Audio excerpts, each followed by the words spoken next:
And welcome, welcome, welcome to Center for Spiritual Living, Asheville, the original Science of Mind textbook, Class 4, November 25th, 2019. I'm so proud of myself. I'm anchored in time and space. We always begin with treatment, so take a deep breath. Close your eyes if you want to. It always helps me. And what I know is that there is a presence and a power. It is omnipotent. It is omniscient. It's omnipresent. It is infinite and absolute, and it needs nothing other than itself. So it is all in all. And out of that one something, all creation takes place. The self-contemplation of the divine moves through spiritual law to manifest as time and space and universe layers and every one of us. We are points of the divine in form as us. And so I know that we open this night to these wonderful ideas of science of mind, to explore how to create lives that get better and better and better, to explore how the universe works and what our connection is. I know that we hear what we need to hear, we use what we need to use, and our lives are better because of it. And with great gratitude and thanksgiving for all that we get to share, I simply release this treatment into all that God is. The body of God, the mind of God, the heart of God, the life of God, because I know it is all God. And together we say, and so it is. Good evening, good evening, good evening. I'm so glad you turned out, because all of a sudden it's Thanksgiving week and holidays and people are doing stuff. Hi, RJ. It's good to see you. How's your new house? Moving in. Yep. Are you unpacked? No, still in the process. Good for you. It's working out well. Good for you. I'm always impressed with people who build themselves a house. Last week, I gave you an assignment, and I want to have a chance to talk about it. This idea of acting as if all of this was true. Acting as if you really believe that you're creating your life, that you really believe that there is a spiritual law that is set in motion with your thoughts and your words. And so I want to check in and see how you're doing with that. And I've had wonderful success with that process of just saying, no, wait, stop, back up. No, I know what I believe, and I believe this, and that's the only option, the only reality. So I want to ask you how that's been. I honestly, Vivian. I have experienced greater ease with my schoolwork, and I'm getting into the heavier part of the semester now because we're towards the end, and I just feel like things are going a lot easier for me. Wonderful. And it's definitely a shift in my mindset of things are going to be easier for me to complete. Because you've got this. Mm-hmm. Because you are the presence of spirit in form as you. That's right. Instead of, oh, this is such a big problem, this is so hard. Good. Who else? Stephen. I've been, my intuitive voice is always speaking to me, and sometimes I listen to it, sometimes I don't. So I decided, after you'd given the summon about midweek, I was like, well, maybe I should start listening and following through and kind of keeping a little scratch pad of whether it works or not. And it has worked. It's gone real well. And the biggest thing that the things that I were a little consumed with, because I was in my, the front of my mind instead of my higher self or whatever, I've been things that I've just been like, this is not, this doesn't have to be true. I mean, this is not true for one thing. And do I want to indulge in this illusion or not? And so that's been really helpful. This does not have to be true is a great step. Sometimes we have trouble going to this isn't true. So this doesn't have to be true. It only means what I make it mean. I'm choosing to create this reality, and I can choose not to. That's a great bridge, so don't discount that. Because sometimes it's not that easy to go to, oh, that's just not real. Oh, this doesn't have to be real. Do you feel the difference in that? That was really smart of you. And then everything gets easier. Yeah. Good for you. Yeah. Who else? I'm bringing this up because I really want you to do it. Bill? Judaism, that I've always told you to, basically act as if. Yeah. And that you will actually materialize what you want to have happen by doing this. And the more you do it, the more you'll create. Right. Right. Act as if it's already so, and it will be so. But being able to have the wherewithal to pull yourself back from just staring at something right in the face and then saying, no, I don't have to have this. I can act as if, I'll fake it till I make it. Then I open the door to an alternative reality and step into a different world. And when we remember that we are always at choice in which doorway we go through, then it's easier to make that choice. Oh, that was scary. Well, I don't have to go there. I don't have to do that one. Who else? Marla. All right, this goes back a bit, but when we were living in Florida, basically because our kids called and said, we want you here. So we were there for about 15 years, but I wanted to be here. And my guidance was, we've got a funky little place just for the vacation time. But that introduced the whole family. I did not want to, like I said, abandon everybody in Florida and then... No, you want to bring a family up so here. I wanted all of them to come up here, right? Uh-huh. So I followed guidance each time, this step of the way. That was the first step, having that little spot. And I took pictures of the mountains, other things. I used it for manifestation. I had this wapiti, which is like a deer or something, stuffed tools. And I had that on the top of my bed. And that was always a reminder, I'm going to be up here. And I kept feeling, well, I know we could come, but how's the rest of the family? But that was it. It's going to happen. It's going to happen. They're all living up here, including my 96-year-old mother. Mimi. Right. Right. Good. My mother's best friend. Sometimes it's just opening up to the possibility that I don't know how it's going to happen, but it can happen. That takes you into a more open reality. And then when we can look at it and go, no, I really can believe this. I believe this, I believe, help me with my unbelief. So I believe this, but how can I really act as if I believe this? How can I take action on my own behalf to have this be so? What can I say? What can I do?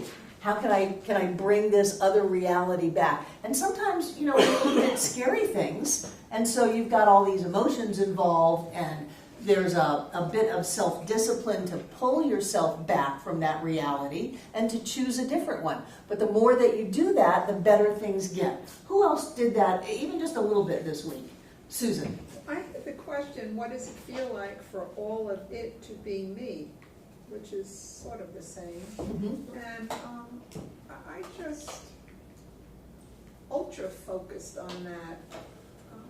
Communicated with myself, reminded myself when something was less than pleasant. I reminded myself it was temporary, and I love hearing that. It's temporary, it's temporary. But just reminding myself that I have the power. I am the power. All that God is, I am. Right.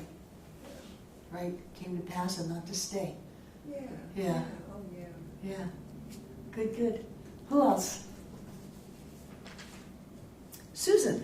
I found that remembering something you said a couple of classes ago too really helped me, thinking about being the ocean in the drop. Mm-hmm. And it kind of removes you from the immediacy of any kind of problem, even though, problems still happen. But it kind of gives you that different view, almost like from a plane, looking down, and it's kind of a smaller thing, and you really realize that how things pass, how quickly they pass, and how you a week later look back and go, that wasn't such a big issue. Right. But at the moment it seems so right there, but reminding ourselves of it's not really permanent. It passes. It'll be something different next week, or it might not be anything next week. Or even looking into the future and then saying, or dreading something in the future and saying, I don't have to do that. Right. Because I don't even know if it's going to come here, if it's going to affect me or not. And if it doesn't, then I've wasted all that energy thinking about the future. Right. It only happens if you make it happen. Right. And so if you're thinking about something and you're worried about it, you don't want it to happen, the more you think about it, the more you worry about it, the more you bring it into form. And if you can somehow be the ocean in the drop instead of the drop in the ocean, then you can open up to other possibilities. You know, spirit is the formless in which all form is held. But there is that always changing aspect of the bottom of the circle, the body part, which is always changing. Remember, changing in nanoseconds, always changing. Creation is always beginning and never ending.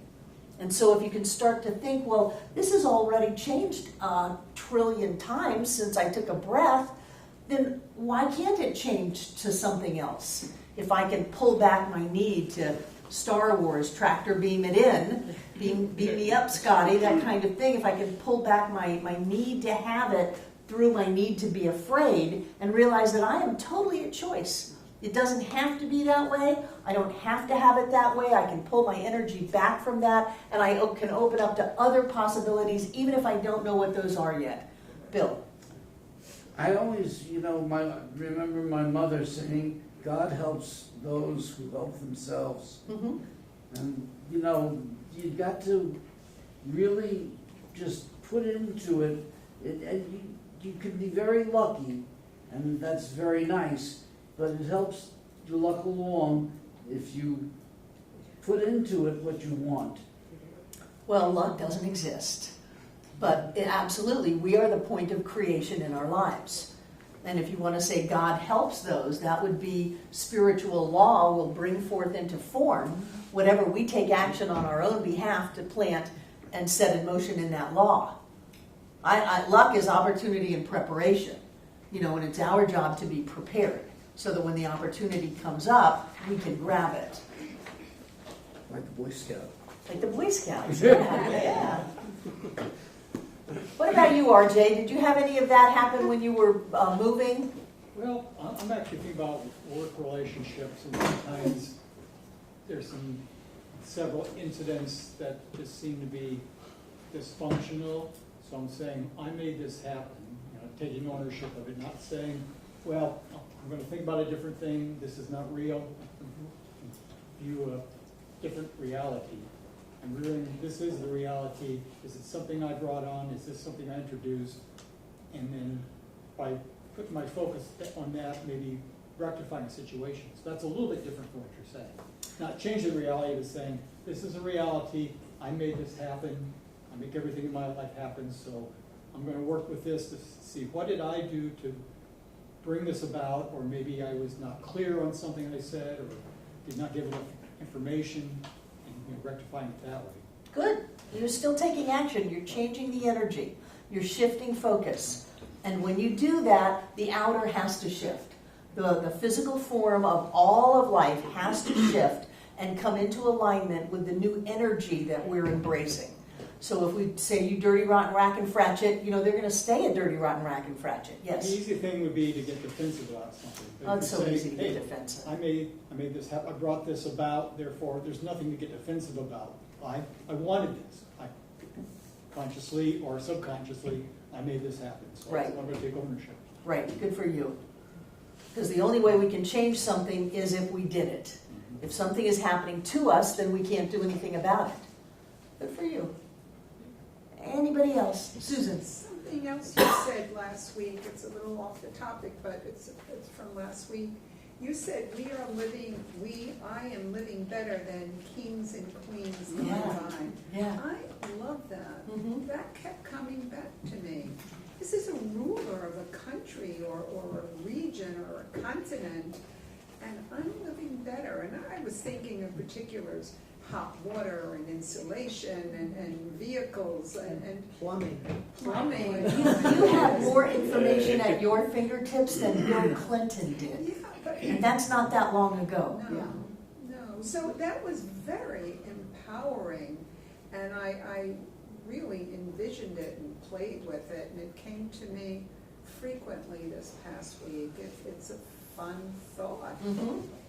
I am living better than kings and queens of the past.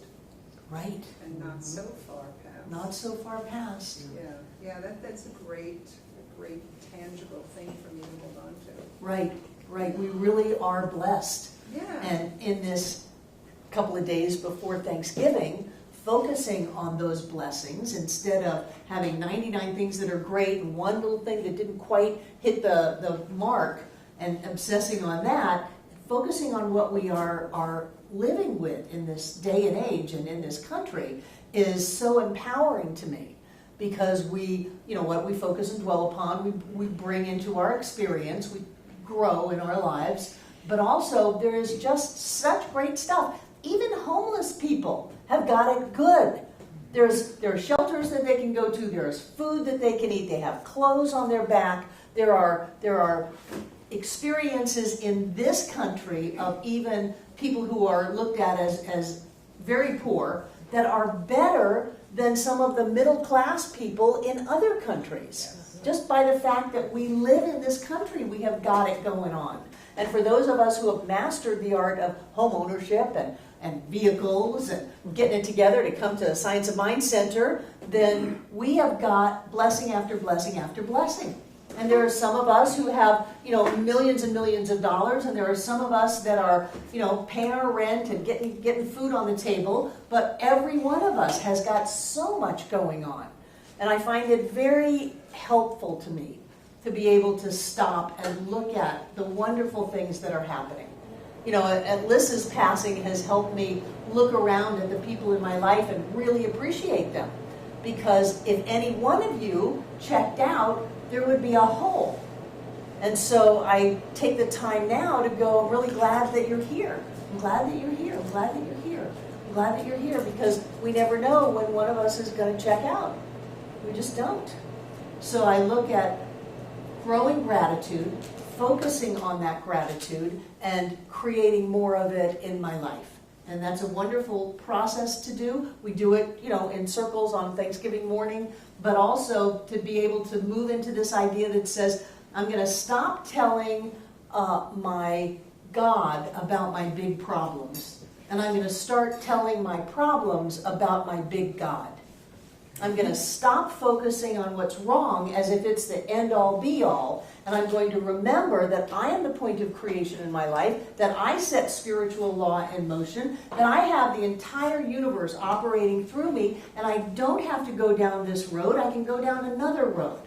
I can choose a different path. I can say it doesn't have to be that way. It looks like it has to be that way, but it really doesn't have to be that way because I am commanding the very molecules of creation into form and manifesting my life in accordance with my thought. And so it's my chance to pull that energy back and to pick a different direction.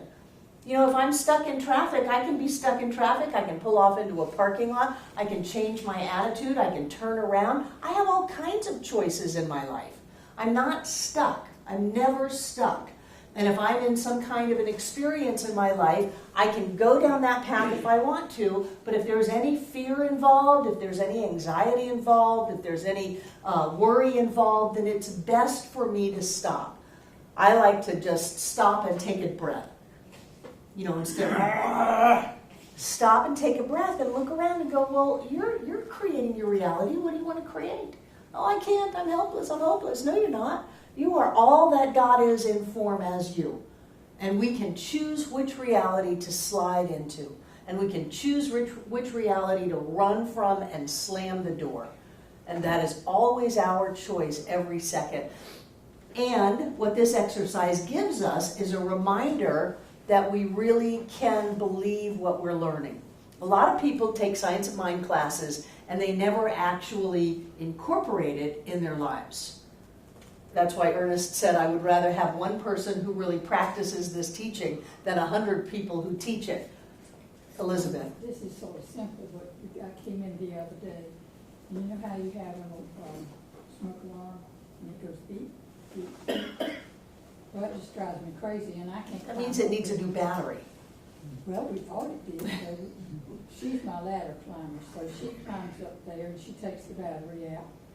And so we go and get a new battery, and she puts it in. And of course, there are 3 detectors in a row, one in one bedroom, a hallway, and in the study. And so we thought we had it fixed, and then I just got up and walked across the floor and started beating it again, and I thought, she said, well, what are you gonna do about it? And I said, I'm gonna think about it. And I don't know what I was gonna think about, but I started thinking about it. And the next thing I know, we went and bought some new batteries, put one in, and it went away. I don't know whether we fixed it or not. Anyway, I did some thinking about it. Good, good. I must have made it go away by thinking about it. Yes, you did. I believe you did. What you think about and think about, you bring about. I mean, that's so simple, but that drives you crazy when that thing goes beep, beep, beep. I see it with people with diagnoses that all of a sudden this fear grips them and there's this awfulness looming ahead. And if I can get them to pull back a little bit to other possibilities, this does not have to be so, or having a symptom that we build up into, oh, I'm sure this is the beginning of such and such, and this is going to happen to me. If I can get people to pull back that energy and disengage, it can turn into something completely different. Oh, that's not what it was this. I don't have to go down that path. We don't have to go down that path if we don't want to. But we're the ones who have to embrace the idea of choice so that we can choose a different path. And pretending that we really do believe this, acting as if we really do agree with this and believe it, is a way for us to start shifting that energy into disengaging and refocusing where we want to go in life. So once again, I will encourage you this week to act as if you really believe this stuff. To think about what you're thinking about, to make other choices, to shift the energy, and what you'll find is that things change. There's nothing small in creation. So if you created the smoke detector not beeping without using a broom and knocking it down from the ceiling, which I have been guilty of in the past, stop it. You did that. You created that. There's no big or little. There's no size in creation. And when we become proficient in creating, then we can create big or little. That's just us. The universe doesn't know anything about a big creation or a little creation. All creation is the same. Does that make sense? You going to say something, Kate? Well, I'm having trouble formulating the question, but my biggest, the thing I hit up against so much is with kids, having small kids. And when I can have a moment to sit and kind of shift my thoughts, it's one thing, but it's that morning rush of where I just start feeling completely overwhelmed and not in effect and cause of what's going on. And it's really hard for me to shift then. And, you know, a smoke detector, it's no comparison to a 5-year-old in terms of like wishing they would do what you just asked them to do. I don't really know what I'm asking, but that's the hardest part for me is like, how do I shift myself in that frenetic energy and try to get a 5-year-old to put shoes on? You know, that kind of stuff is really hard for me. When Matthew was 5, he would have a bath at night, and then he would go to bed in his socks, his underwear, and his t-shirt that he was going to wear the next day, so that all he had to do was put on his pants and his shoes. And there were plenty of times when I put on his shoes to get him out the door. So maybe pulling back a little bit from the battle of it starts with an A, I know. I don't know. No, your daughter's name. Oh, Lorelai. Lorelai, Yeah. so they got an A in there somewhere. Lorelai, trying to maybe pulling back from the battle between you and Lorelai, because if you get up in the morning and go, this is going to be hard, then it's hard.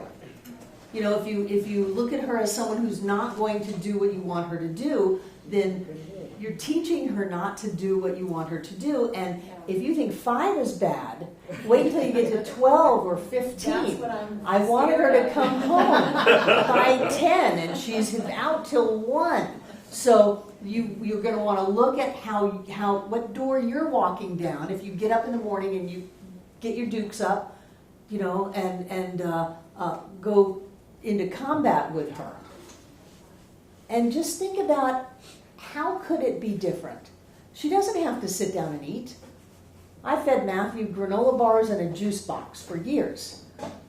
I think that's part of my problem is like there's so many expectations of what right parenting is, and I'm pretty good at ignoring most of that in the world. But when it comes into parenting, it's like I let them eat too much sugar. I didn't brush her hair. I find all these like reasons why I'm not doing it well enough, and I'm screwing them up or something. And it gets so Yeah, that's not overwhelming that screwing them up. I try too hard, and then I don't like myself at the end of it. You know how many parents are in the drive-thru at McDonald's going to school?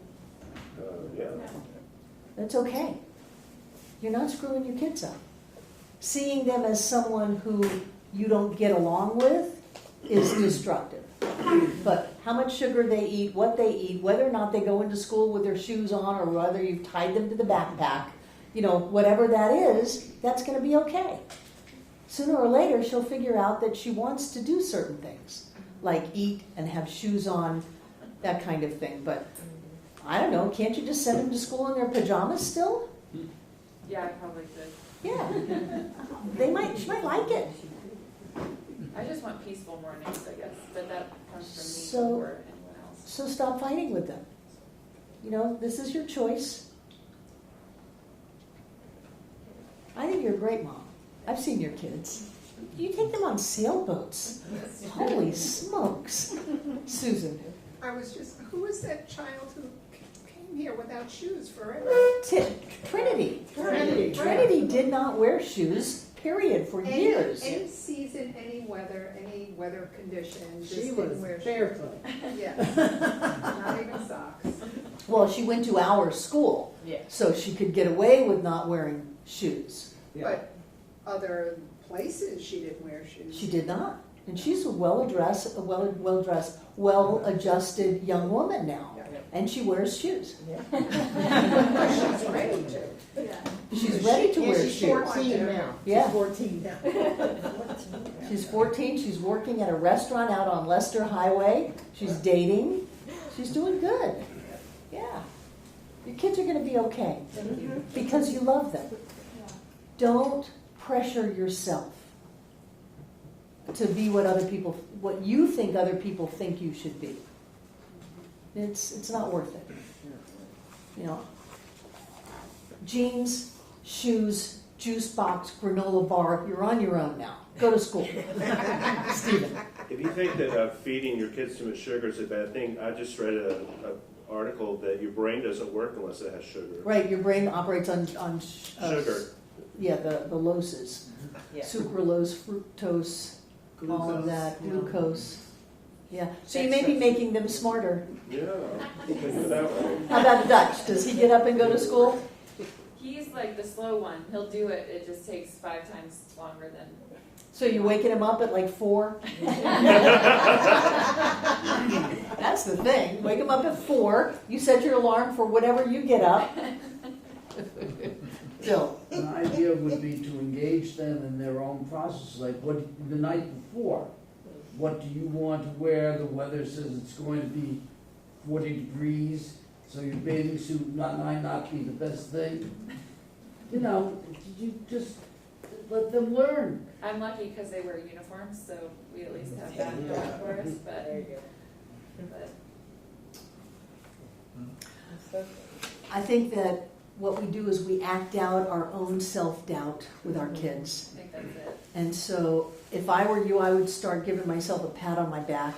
Kids are alive today. The kids ate today. The kids went to school today. Yay me. I've got it going on. That way you take the tension out of the relationship. That's right. Yeah. I just want to laugh in the morning. Yeah. Good for you.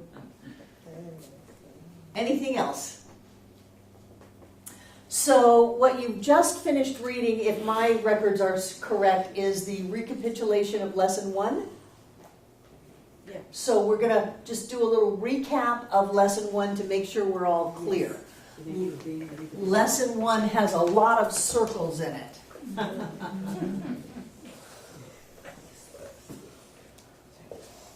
And this is, I think he called it the infinite circle, the absolute, Universal. The universal, thank you. Is that Carter? Rock on, Carter. This is the universal circle. So this is spirit big, in the absolute, infinite.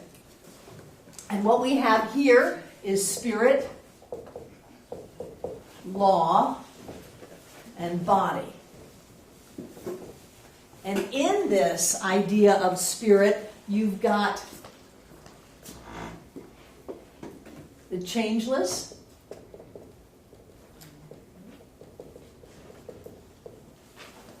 and then you have the changing. This also, law, is changeless.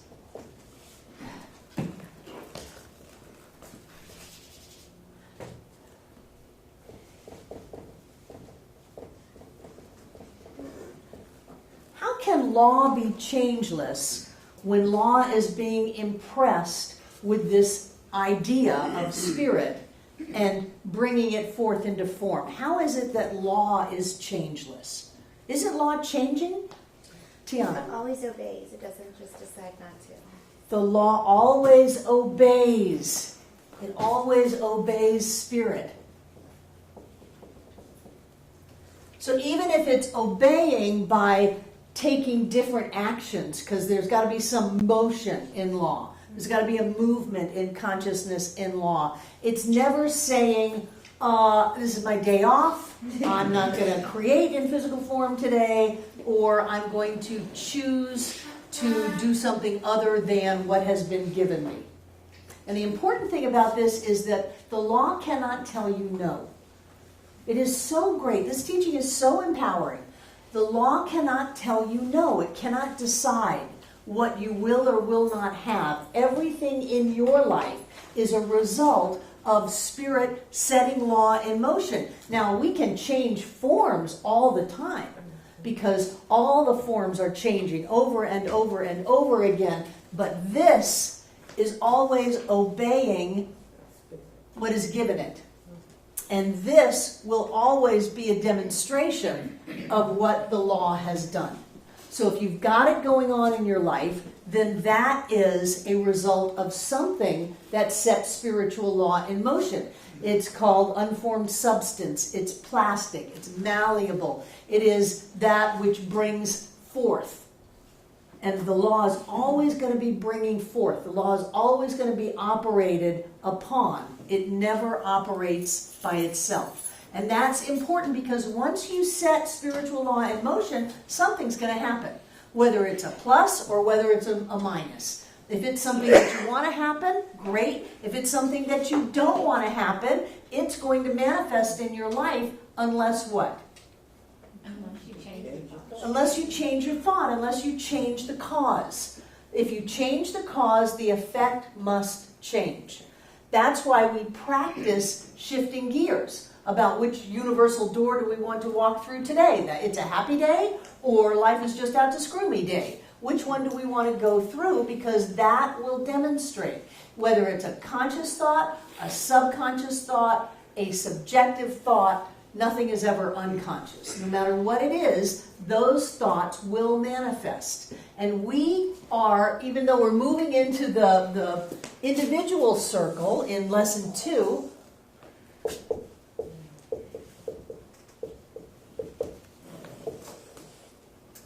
these two circles are not separate. They're overlaid on each other. This part is the same. This is where we are one with everything. This is where Stephen gets his intuition. This is where we are connected. This is where we get ideas. When an invention happens and it goes to the patent office, they get all of these patent requests at the same time from people all over the world. It's like an idea just popped in mind. Something happened and all these people picked up on it, went, wow, they picked up on it at the same time. And so this is fantastic, I'm going to patent it. And then the patent office gets half a dozen patent requests all at the same time. That's because we are connected. That's because we have this overlay of our process of creation and the spiritual process of creation, keeping in mind that there are no circles. You know, there are no circles, they are just ideas. So we've got this universal idea of spirit, which is infinite, which means it doesn't have any edges to it. It's absolute. It means that it doesn't have anything to relate to. It doesn't need anything outside of itself to be in relationship with. It's not the relative, it's the absolute. We've got these ideas of omnis, that it's omnipresent, everywhere present, omniscient, all-knowing, and omnipotent, which is all-powerful. We've got these really big ideas, and they are manifesting instead of the smoke detector goes off, they manifest as universe layers. They say that there's a layer upon a layer upon a layer upon a layer upon a layer upon a layer, all existing simultaneously at this point. There has to be an infinite number of layers. And I think maybe that's one of the things that happens when we transition off this plane. We just go into another dimension, another layer, another type of form. Yeah, isn't that interesting? I think it's fascinating. There was a movie once that somebody was talking about death, and this woman was saying there are infinite layers of consciousness. So whether it's there is no unconscious even when someone passes. The body dies, but the soul doesn't die.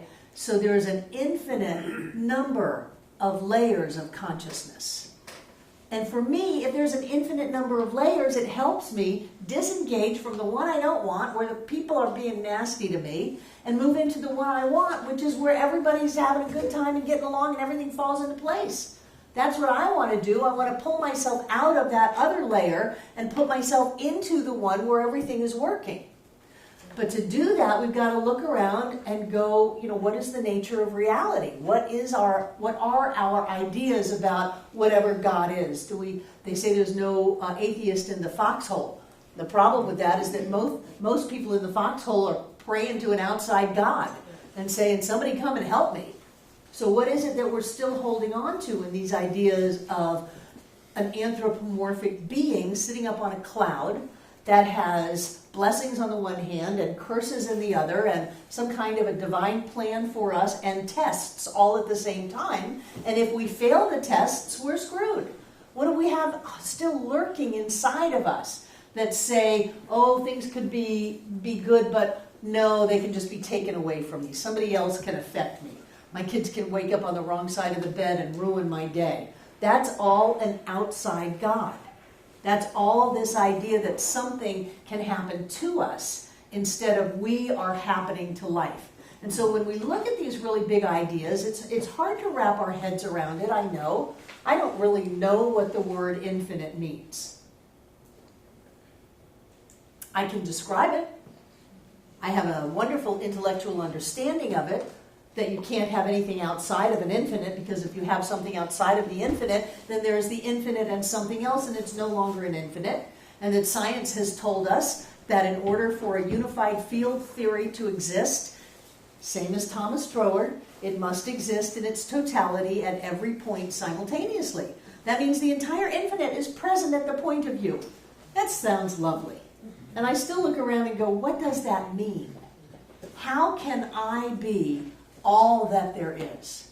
How can I be the ocean in the drop? How does that work when I look around and I feel like a drop? And then I pull myself back and go, no, there has to be something greater that is in me, as me, is me, in order for me to be at all. In order for me to exist at all, I must exist at one of those really big levels, whether I can get that consciously or not. It doesn't matter what my conscious mind is doing. That's only, my conscious mind is down here in body.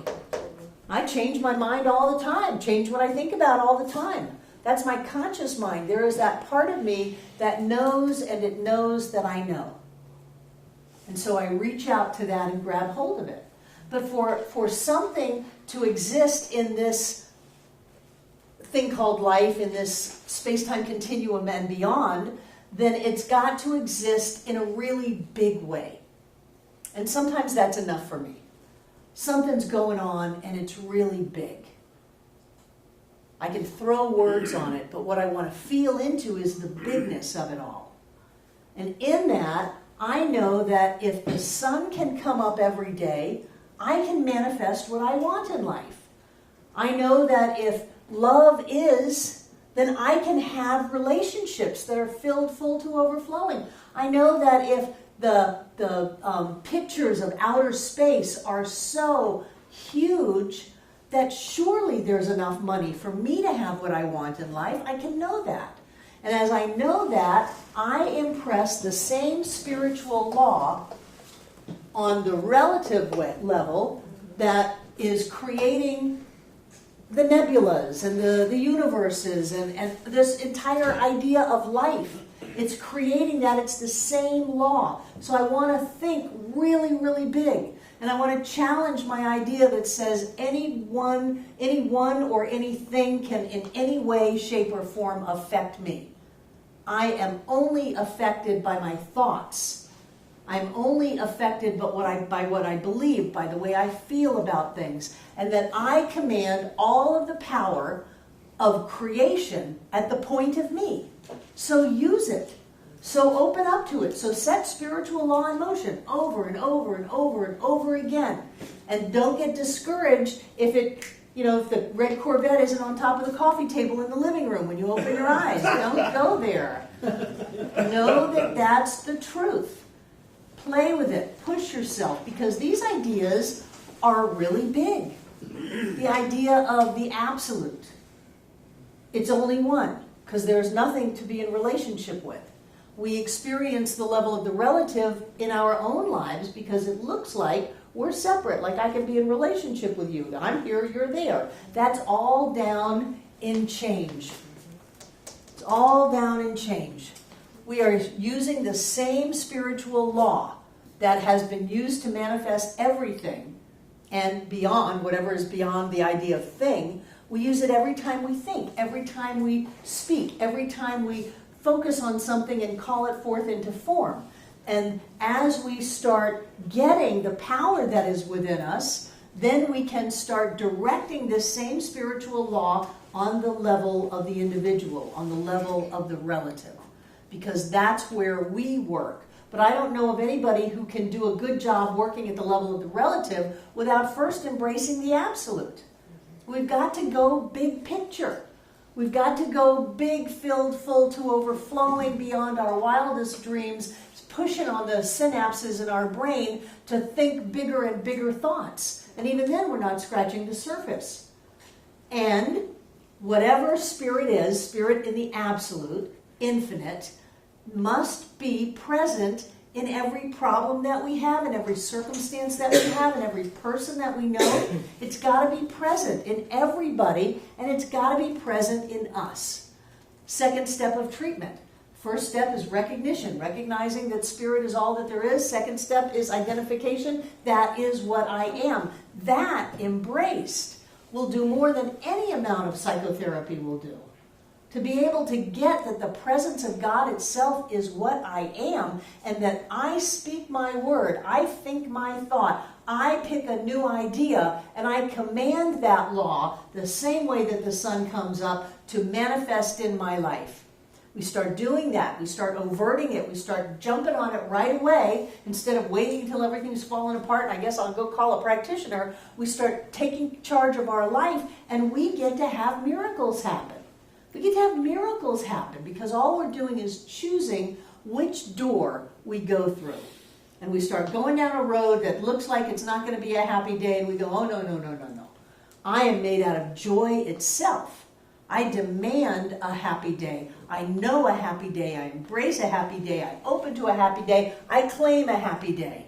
And before you know it, you're having the best day ever because we have gotten a hold of ourselves. But if we have this idea that there's an old-fashioned God somewhere that is going to screw everything up at the last minute, that has found that I am flawed, that there is some kind of original sin, and that I must be punished, if we go back to that, then we will use the power of creation to manifest universal punishment, calamities. We will use that same power to get sick, to lose money, to have deals fall through, to have relationships fall apart.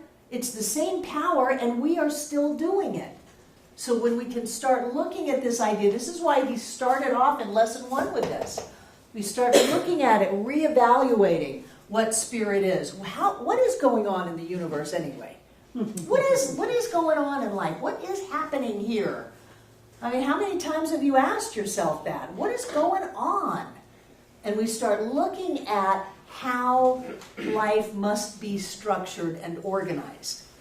Then the next step is to get that is what we are, that we can't be separate from. We cannot have this amazing spirituality of life, this thing called life. We can't have life and not be alive.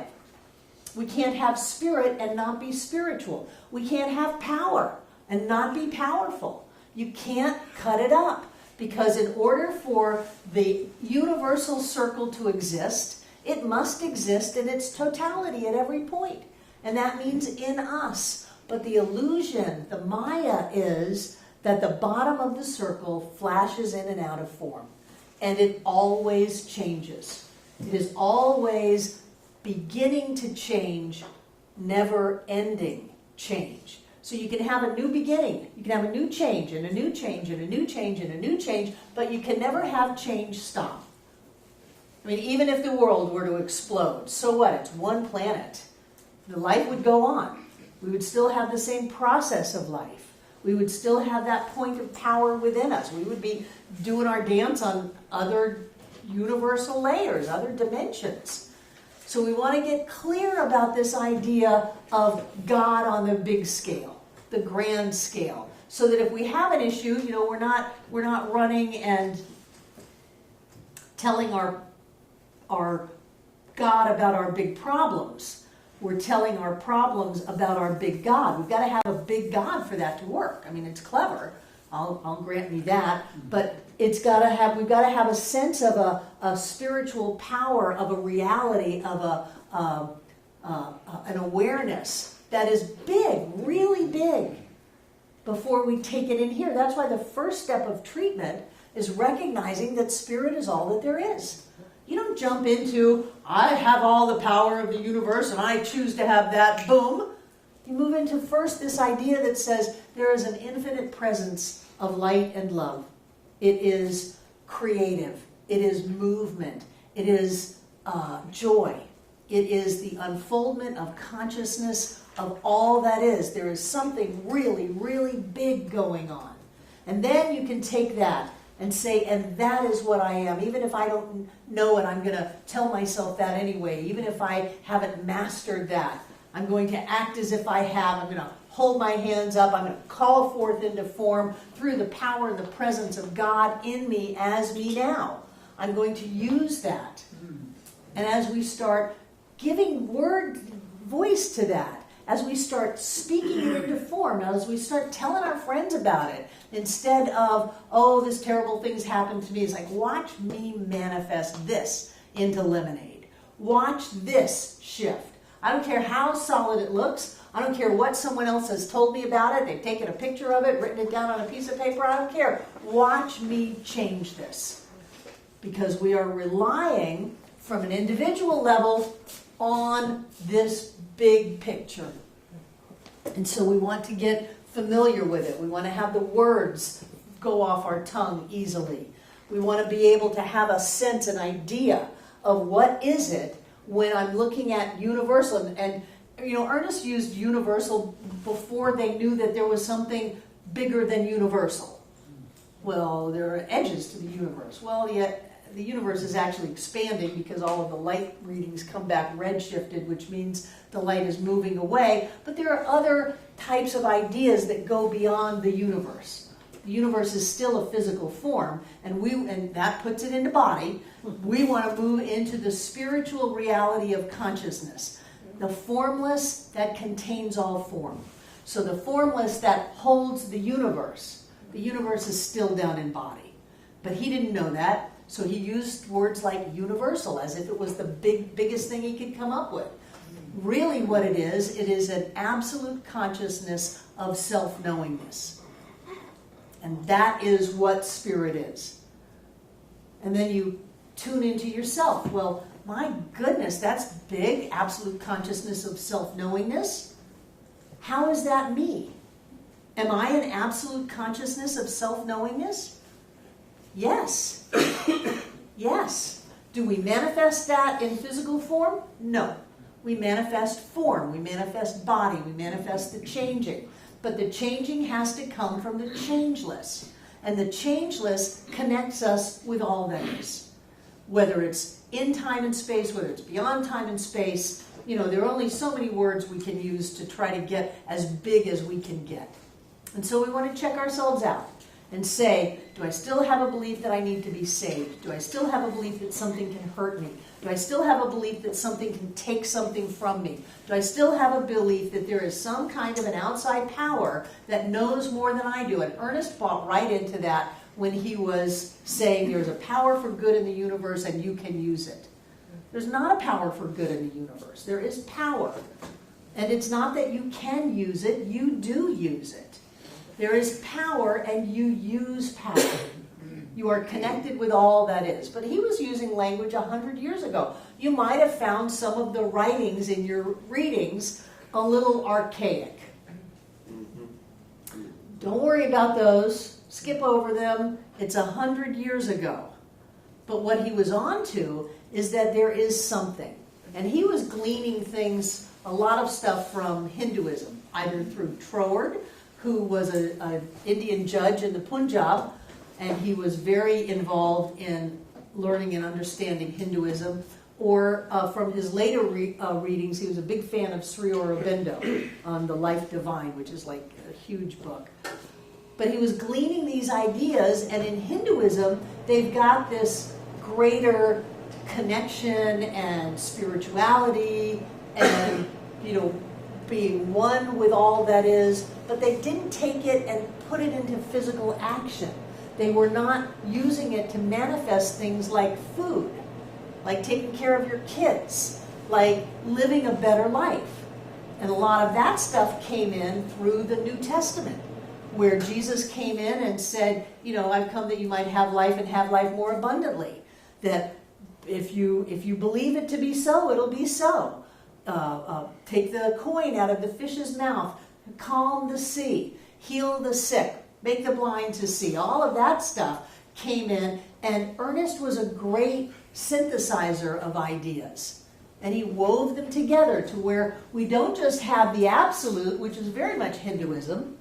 We don't just have the relative, which is very much how am I going to get enough money to pay my rent, but we have this synthesis that there is a power and a presence that is universal, it is infinite, and that is in us. It is who we are. These things and greater you shall do also.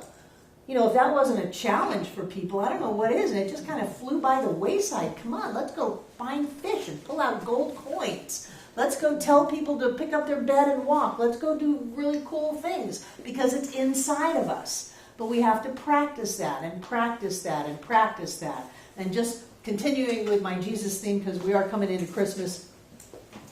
When he left from age 12 to 30, it's very been very much presented that he was taken, he was bought as a baby with the gold and frankincense and myrrh. And he was taken at age 12 to go and study with the Magi. And he studied with them until he was 30. And then he came back and he did all these miracles. Miracles were much more common back in the days of Jesus than they are today. And it was not uncommon for people to be healed and for people to turn water into wine and all of that stuff. There were the Magi's, they were the Essenes, they were the advanced spiritual people. So when he did that, he brought this idea that says, hey, you going to a party? They ran out of wine? Have some wine. You hungry? You only got a couple of fish and a couple of pieces of bread? That's right, just bless it and we'll feed 5,000. The waves are keeping you from sleeping? Calm them. that we have a right to have our lives manifested the way we want them, but that takes us into individual responsibility and individual choice. Still using the same spiritual law, still using this same essence of spirit manifest as each one of us. We've got this amazing thing going on in life, and it is incumbent upon us to use it to create the lives that we want to have. To do that, we have to develop some spiritual and mental discipline to disengage from that which we don't want to have, even if we are emotionally hooked into it. People say, oh, Barbara, you tell me I can choose my feelings. I just feel what I feel. No, you don't. No, you don't. Rational emotive therapy, it has been proven that you always think a thought before you feel a feeling, even if it happens like that. That we always choose the feeling that we feel. So if something happens and I am afraid, I have chosen to feel fear. I don't actually like to say that I'm feeling fear. I like to say I'm doing fear. I'm doing some frustration right now. I'm doing some fear. I'm doing some frustration or some confusion. People say I'm confused. I say, no, you're not. I don't know what to do. Yes, you do. Not doing something is a choice. You're completely clear. So what we do is we get our power back. We disengage from thinking that we're being overwhelmed by our emotions, and we choose to do different feelings, like it's a happy day. People think we're nuts. How can you just say it's a happy day? Because I want a happy day. If I say it's a happy day, I get a happy day, and I like happy days, so I'm going to keep saying it. How can you say it's the best day ever? Yesterday you said it was the best day ever. Tomorrow you're going to say it's the best day ever. It's because it is. People think that we're simplistic, but it's not simple to create your life. It's not simple to realize that you are the point of creation, and that will carry you through even when it hits the fan. Even when it gets scary, even when things start to fall apart. Stephen. One of the things that I've always heard you say time and time again is that we're powerful, creative human beings, and you say you can create these things, you can create these things, and because as you say, we're always creating. We're just creating shit. Right. A lot of people are. Yeah, and we're just creating and it might serve you. I mean, like you say, stop during the day when you're freaking out and say, what am I feeling or what am I creating? Maybe we should set a timer on our phones and stop, and when something good's happening, say, I created that. Or something bad's happening, say, I created that. Right, take responsibility for it. Take responsibility for it. Right. You're brilliant, Barbara. Thank you, Stephen, and you've known me a long time. Jane. On Sunday, I had my checkbook in my purse, and I paid a check. I remember doing it, and then I got home after the service, and my checkbook, was not in my purse, and so I turned and I came all the way back here, and I guess you were here, and I said, gee, my checkbook is missing. And I called you. I saw your card. do you know, I remember putting it in my purse. I knew where it was, but when I looked, it wasn't there. And so then you said to me, nothing is lost in divine mind. And I didn't even think, I just sort of shrugged it off. And then a couple of minutes later, I thought, well, nothing is lost in divine mind. And I took a look at my purse, and I had checked that exact place in my purse several times. And it wasn't there, and I just took a look, and there it was. I have seen things materialize and dematerialize many times. So you left the universe that says you lost your checkbook, and you went into the universe, the reality that said, my checkbook is right here, and there it was. Even though I do believe you, it wasn't there before. Yeah, I did not. I knew where it was supposed to be, and it was not there. But then it was. But then it was. And that's exactly what we're doing in life.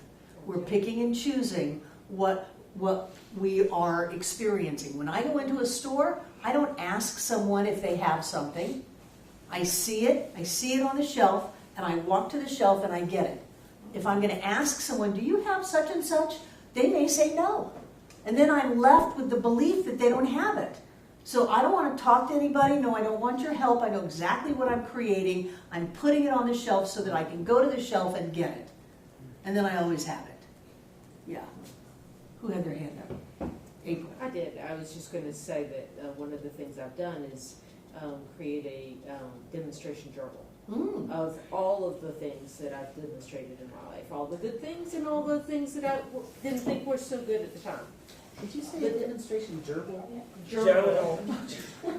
How did I create it? A demonstration journal of the good things and the things that you had to change. Yeah. But then you changed it. But it was a matter of, this is how powerful I am in my life. Yeah. This is how I've created in my life. And it really did help me realize that in a very tangible way. Right. Yeah. Right. That's a great idea. Demonstration journal. Let's take a break and move chairs. And thank you, Stephen. So I want to talk about these different ideas for law.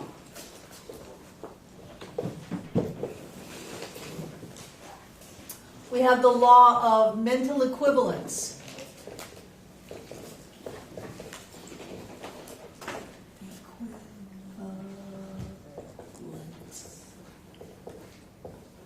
Mental equivalence. They're just other names for law to give you a different way to wrap your head around it. So when you have a mental equivalent, tell me, what do you think a mental equivalent is? Something that equals something. Good. Equivalent is an equal. It equals. What's going to equal? A subjective imprint of whatever you think. You have been reading. Good boy. So we have a subjective imprint of what we want to equal in our life. And how might we go about obtaining that subjective imprint? By expanding your equivalent? By expanding your equivalent into something bigger. Let's say that you've only ever been able to accept a certain amount of money. And you get to that amount of money and you stop.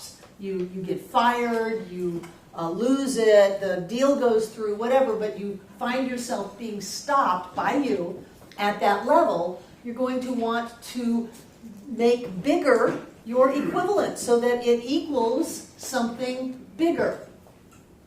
There are some people who have come and seen me and told me about how frustrated they are that they're not in a relationship and they're still mad at their ex, and that's what they're demonstrating in their life.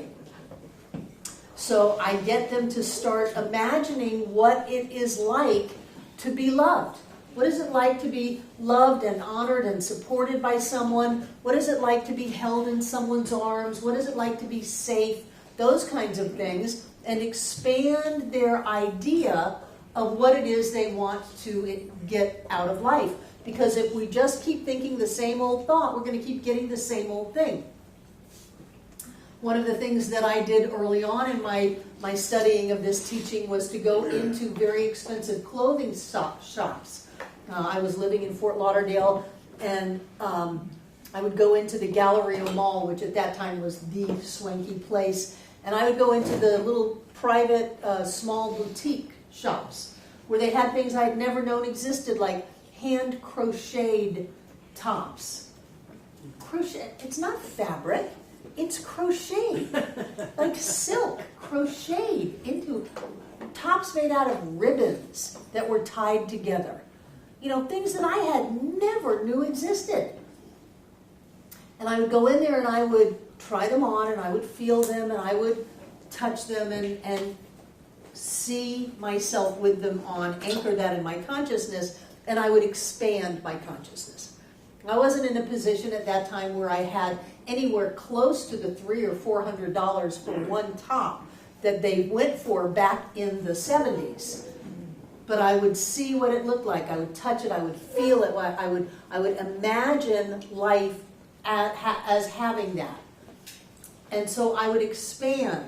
I would hang out with people that I knew had a lot of money so that I could see that they're just a person. They're just a person, just like me. I would expand. I wasn't bringing them down. I was lifting myself up so that I would have something of greater value to impress upon subjectivity. I would go, instead of going to the ocean with a thimble, I would go with a bucket. And I would practice expanding that. I could have more money. I could go to the car dealership and sit in a brand new car and smell it. They don't charge you for that. It takes a while for them to kick you out. So I could go into all the cars. The only time I have ever gone to a car dealership and not been able to get in the car was, or to do anything in the car, was the Tesla dealership in San Jose. We could sit in it, but that was it. Even the Tesla dealership in Fort Lauderdale, they let us drive it back and forth in the showroom. But in San Jose, they wouldn't let us, the tires do not move. So in other places, they give you the brochures, you take them home, put them on your bedroom wall. That stuff works. That stuff works. So I would expand my mental equivalent of what I wanted to have in my life. What other kinds of laws are there? Attraction. The law of attraction. What is that? You attract what you think. You attract what you think. You attract what you believe, too. And if you're thinking something and you're not getting it, then we want to look at what is it that we believe. What is it that subjectively, subconsciously, nothing's unconscious, but it sure can get buried down there. What is it that we are believing that we are attracting? And how do you know what you believe? By what demonstrates. Because it's manifested in your life. You look at what you have. What you have. How's your physical health? How's your finances? How is your sense of joy in life? How are your relationships? How is all of that going? And if something is happening that is less than 100% happiness, then what is going on inside of us that we are impressing upon universal subjectivity and manifesting in our life as some seemingly random issue? Well, I don't know how that happened. Yes, you do. When I did women's groups, no one was ever allowed to say, I don't know. You weren't allowed, because if you tell yourself you don't know, then you don't know, and then you don't have to know, and isn't it great you got off scot-free? If you tell yourself you know, then you'll know. So I see that this is in my life. I know that at some level I have created it, and I am choosing to change that thought, that point of attraction, to where I start telling myself a different story. Told myself that my whole past had changed. That was pivotal in my life. I rewrote the story of my childhood. I ended up being coached by the world on how to have moxie and strength and independence and self-reliance. I thrived on all of that. I wasn't a neglected, abandoned child left on my own devices. I was in training for being who I am today. I rewrote my childhood. I attracted a different result from that. Instead of being helpless, I became powerful. Because I rewrote it. I told myself something else. I had a different point through which to bring things into my life. The law of attraction sounds like we've got an event out there. We're going to focus on it. We're going to somehow have an energetic bond like the tractor beam on Star Trek. And or Star Wars. Star Trek is tractor beam. Star Trek is tractor beam. So was Star Wars. Star Wars, that's right. It wasn't called the tractor beam, it was called something else. Thank you, Breezy. Thank you for sharing. So it sounds like there's an independent event out there, and I'm going to connect with it energetically, and I'm going to pull it into my life. That's not how it works, but a lot of people look at it that way because it's easy to think about like that. The law of attraction is simply that which is going on within us is impressed upon universal subjectivity through a conscious choice, and it's manifest in our lives. But if you want to picture it as something in life and you go find it and you zoom in on it and you pull it into your life, go ahead and do that. I did that with my son and his family. Pulled them right into Asheville. We had a practitioner Clola Ann Zabata, and she ended up getting all 3 of her kids and their families to move here. And I said, how did you do that? You know, my son was in Orlando, and she said, you just zero in on them, and then you just start pulling them in to Asheville. And it only took me about a year, and all of a sudden they moved here. So however you want to see it, that's fine. You can get anything into your life, but don't be deceived to think that it was outside before it came into your life. It's always inside of you before it shows up in your life. And however you want to wrap your head around being able to say, hey, I can do that, then do it. And all we have to do sometimes is just blink, and we get a different reality. All we have to do sometimes is just go, I don't choose this reality, I choose this reality. And then we have a different reality. The problem with that is if we blink and go, I don't choose love and joy, I'm going to choose that you're a dirty, rotten racket-fratchet, then we get that. But remember, we're never stuck with any demonstration because we are always at the point of demonstrating. And we can always choose again and choose again and choose again. So how about other names for laws? How about cause and effect? Well, actually, I had another quick question in regards to the attraction. Go ahead. Previously, you have said, for example, when you do treatment, you don't treat for somebody else without their permission.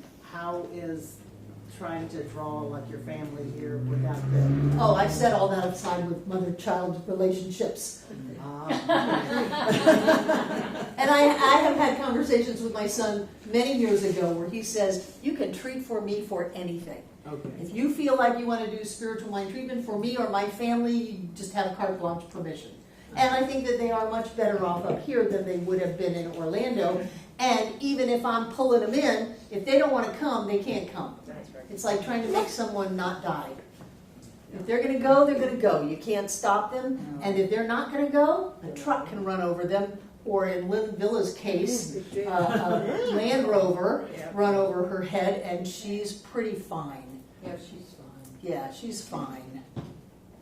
You know, they gave her no chance of living at Mission. She died in the emergency room. They had 100 some odd staples in her head, and some of the insides were left on that parking lot. And they said she'd never walk again, that she wouldn't speak again, and she just kept getting better. Yeah, Kept getting better. She told me how to get to Fairview. It was pretty complicated, and then get back. Good, good. She could even do directions. Cause and effect.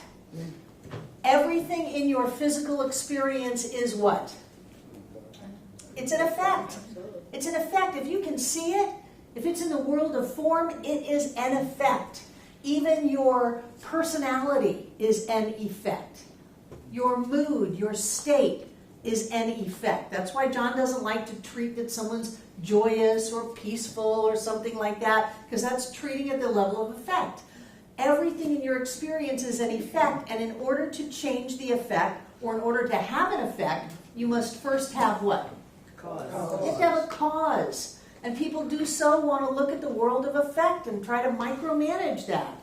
You know, treat for me that this deal goes through. Treat for me that this I have a certain amount of money in the bank. That's all dealing at the level of effect. That's all secondary causation. We want to go back to primary causation. We want to not have a certain amount of money. We want to have what that certain amount of money will give us. Freedom, choice, blessings. Whatever that is, that's where we build. I feel so stuck. I'm stuck in this apartment. I want to move out. I'm stuck with this roommate. I don't know how to get out of this. Well, all we're doing is creating stuckness on the inside. And then the way that we demonstrate that stuckness is to make sure that we don't have enough money to do what we want to do. Money is always an effect, never a cause. And so we go into freedom. I can do whatever I want. We go into gratitude. Oh my gosh, look at me. I can choose my day. I can go to work or I can stay home. I'll pay a different effect if I stay home, but I'm still at choice. I can do this. I can have the life that I want by creating it on the inside, no matter how seeming improbable or impossible that new effect may be. if I can get it on the inside of me, if I can embrace it, if I can know it, if I can feel what it's like to live that way, I can have it on the outside of me. I look at Jen Oman. She came here in a wheelchair. They told her that she's a stage 4 multiple sclerosis, and she teaches, she's a fitness coach at the Y. Yeah, she rides a bicycle. She rides a bicycle. Swims 90 She minutes a day. swims 90 minutes a day. She climbs those steps. She wanted to sing. I said, of course you can sing. You got to climb up on the stage just like everybody else. And people were, oh, how could you say that to her? She's in a walker. By now she's in a walker, you know, and barely getting through. I said, I have absolute faith in you that you can get up on that stage and sing. Figure it out. And it took her a while. But when she scampers up on that stage and we say she's a walking miracle, we're serious. She has made videos for the Multiple Sclerosis Society, whatever it's called. She's their poster girl of what can happen. There are doctors that are looking at people with MS in a totally different way because she created a new cause. She wasn't just going to go with whatever the disease was doing. She grabbed a hold of her thought process, and we would go on these journeys of treatment of she's running, she's free. That may manifest as being on horseback, but I don't care. The wind was flying and she was moving across the landscape and she was free because she used to be quite the athlete. So what is she doing? She's on a bicycle. It's amazing. If you create a new cause, if you can pull back from all of the sticky tendrils of the reality that's going on now that seems to have you, if you can disengage from that and create something new inside of you, it doesn't matter if everybody says it's impossible, it will happen. If we get it on the inside, it's got to come on the outside. And this is why I always say that this teaching is not for the faint of heart. This teaching is hard. You get a lot of payoff from it. But you've got to think about what you think about. You've got to listen to what you say. You've got to be willing to turn off your emotions when it's going, bah, bah, bah, bah, bah, bah, bah, bah. Oh, I'm calling for the test results. Bah, bah, bah, bah, bah, bah, bah. You've got to be able to shift that and create something different. No, I can see that they've given me these wonderful results and everything is clear and all my numbers are normal and I'm healthy and whole and all is well. When people with a lot of number or letters behind their name are trying to tell us something very different. To be able to shift that then opens the door to have all of that change. Every cause, every effect is preceded by a cause. Every cause does not have to have an effect. This is important. Otherwise, every scary movie I watched would be acted out in my life. As long as you're changing the cause before it manifests, you can get away with not having the effect. But at some level, it's already here, taking only so long as to manifest in time and space and collapse into form. Sometimes that happens really quick. Sometimes it happens more slowly. I am grateful for the time delay of time and space, so that when I start to create something that I really don't want to act out, then I can change it. But every effect has a cause. Think about what you're thinking about and watch it change in your life. We have the law of reflection.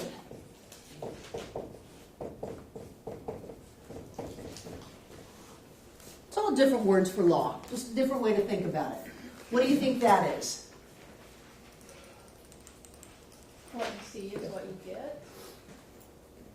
No, not what you see is what you get. What you get is what you see. What you get is what you see. Yeah. Exactly. Yeah. Completely different. I don't believe it because I see it. I don't see, I don't, how does that go? I believe it, I'll see it when I believe it. I don't believe it when I see it. So how is that different than what we said before, believing is seeing? They're all the same thing. They're all the same. There are just different ways to look at it. So there's a law of reflection, that every person in my life is a reflection of me. Every experience in my life is a reflection of me. You are a reflection of what I believe about me as you, or about you as me. It has nothing to do with you. You can be living in your own separate universe, and you can, and you can. Everybody can be having a completely different experience because we have multiple universe layers. Some people come to this center and hate it. How can they do that? Some people come to this center and think that we're horrible people. Oh, those water houses, they just want my money. Shallow. I want you to be healed, whole, and healthy in every way. Some people can come to this center and stop at the doorway collapsing into sobbing because this is everything that they've ever wanted. But that's what they bring. I just keep doing my thing.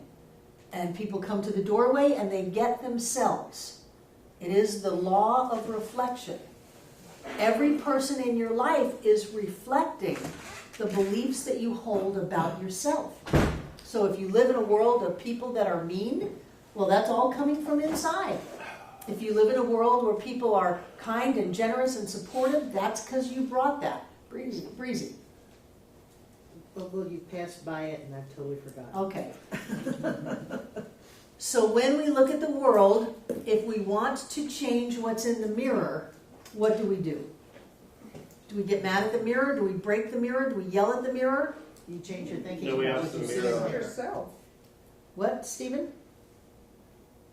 I use the mirror process a lot, and I work with people with dual diagnosis, Mm-hmm. and they're always like making me feel like I haven't gotten my dual diagnosis yet. But anyway, and I always think, what is this person? What is this mirroring? What is this reflecting? What is the mirror telling me? You know, what is this person reflecting back to me? How can I behave differently in response to what's going on and change the situation? Not change them, but change the way I take the way I embrace the situation. Mm-hmm. And work is a wonderful classroom for that experience. Good. Because I think, my boss drives me crazy. People drive me crazy. My peers drive me crazy. Nobody drives you crazy. Yeah. Well, I mean, that's why I try to think about that.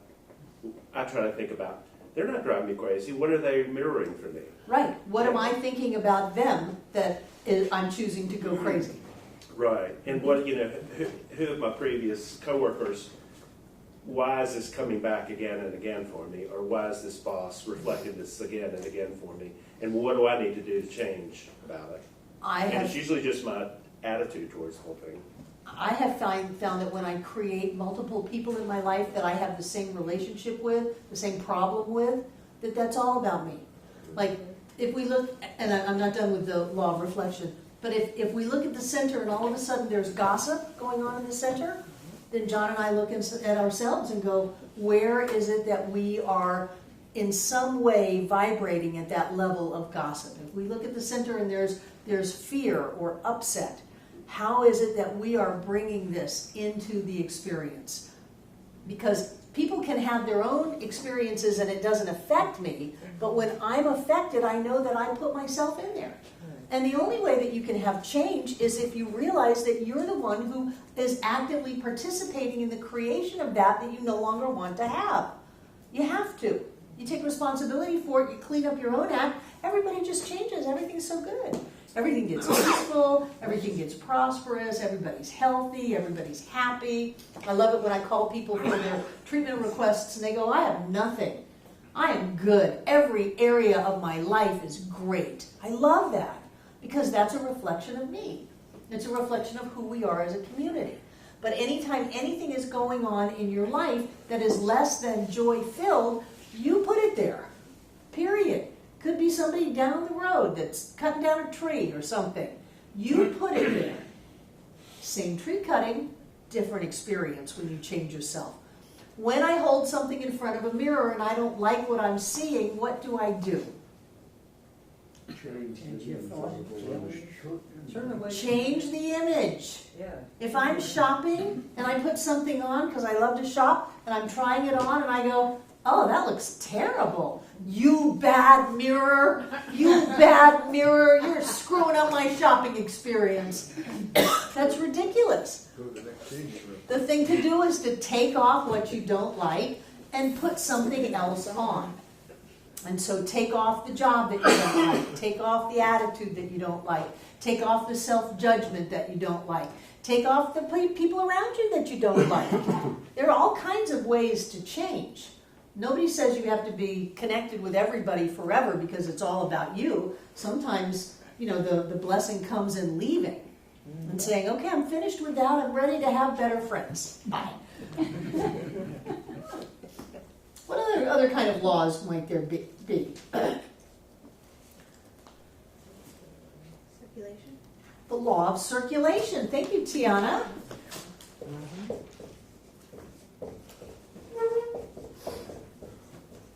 What is that? What is the law of circulation? What goes around comes around. What goes around comes around. What you put out, you're going to get back, usually multiplied abundantly. So that if you get up cranky and you go shooting darts at people, it's going to come back, whether it comes back from that person or some random stranger, of which there are none, because everybody is a reflection of us. It will come back to us. Conversely, if we get up and we start sending love balls out to people, oh, you look like you could use a love ball here. I love you, I bless you, I know you're perfect, all is well, just throwing love balls out, then that's going to come back. The law of circulation. You can't get it back if you didn't first put it out there. What other kinds of laws might there be? I wanted to say something about circulation. I think that, and I've got some experience with this, that you got to make room. So circulation also has to do with, giving so that you can make room for things coming into your life, good things. Right. More than making room, it is setting spiritual law in motion. By giving it out, you have made room, Right. and nature abhors a vacuum. There's no real vacuums, but it acts like that, and then it starts sucking something new in. And because you've set it in motion to have something that you wanted to give out, you're not giving out punches in the face. You're giving out something that's you're going to enjoy getting back, like compliments or love or money or whatever. Then that grows and it finds its way back into your life. But you did all of that, Tiana.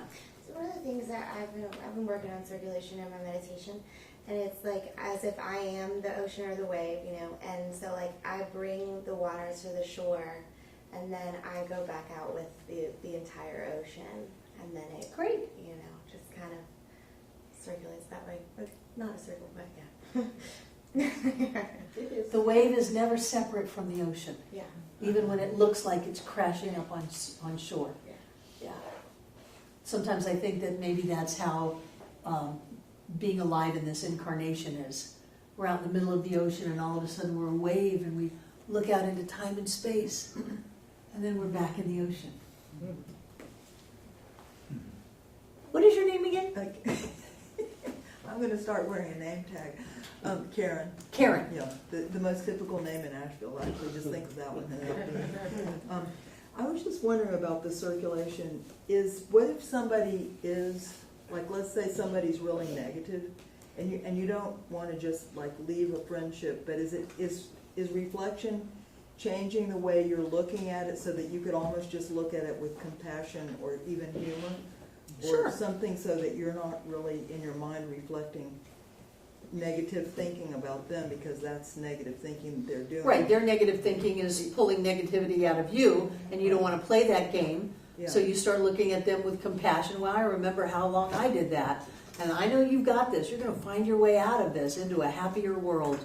And I want you to know I love you and support you in that journey.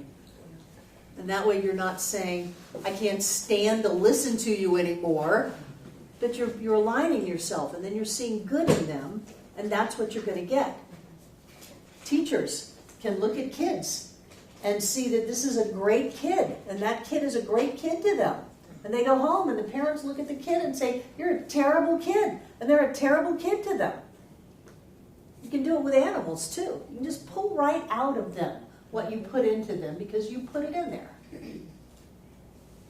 Any other laws? Any other thoughts? I'm stretching you a little bit. Where's karmic law? I don't believe in karmic law. I believe in the law of cause and effect. Any karmic law can be changed at any moment. The idea that we're stuck with something that happened a previous lifetime or 7 generations before us, something like that, and we have to act that out, I don't believe in it because there's only the now moment. We can always change karmic law or the law of cause and effect at any moment, which is a good thing to do if things start going south. Just think a different thought, change it, get a hold of it, shift it. Anything else? No. Okay, I trust you have a wonderful Thanksgiving. If you want to come be in the gratitude circle here, it's great. And if you want to stay for lunch, you're always welcome to. And take out what you're going to give. What time is the gratitude circle? 11. 11. What time's Thanksgiving dinner? After the gratitude circle, come to the gratitude circle.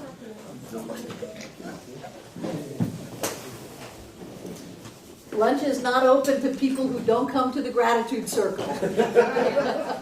It's all one thing.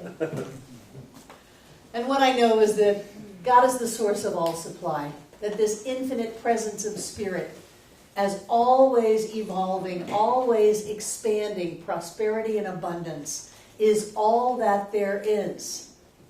And I know that that infinite must express itself in and through and as all things. So each one of us, right here and right now, is that point of awareness of spirit in form as us. And because of that, we are linked to all that is. We are a part of all that is. And we have that same creative power move through us that created the universe. And so I know that we consciously use that power right here and right now. And we claim and affirm that we are blessed. We know that we are prosperous, that we are healthy, that we are whole and complete in every way. And that life continues to unfold in blessing after blessing after blessing. We live our lives in gratitude for all of the amazing experiences that we have and are. And we continue to watch this unfold in every area of our lives. And I know that we give this gift tonight out of that fullness. I know that it carries with it all that we are. And we all come together this night to make this Center for Spiritual Living Asheville all that it was ever meant to be. It is a place of peace, a beacon of light, a tower of strength, and a fountain of wisdom that touches the lives of all who call it home. And so it is.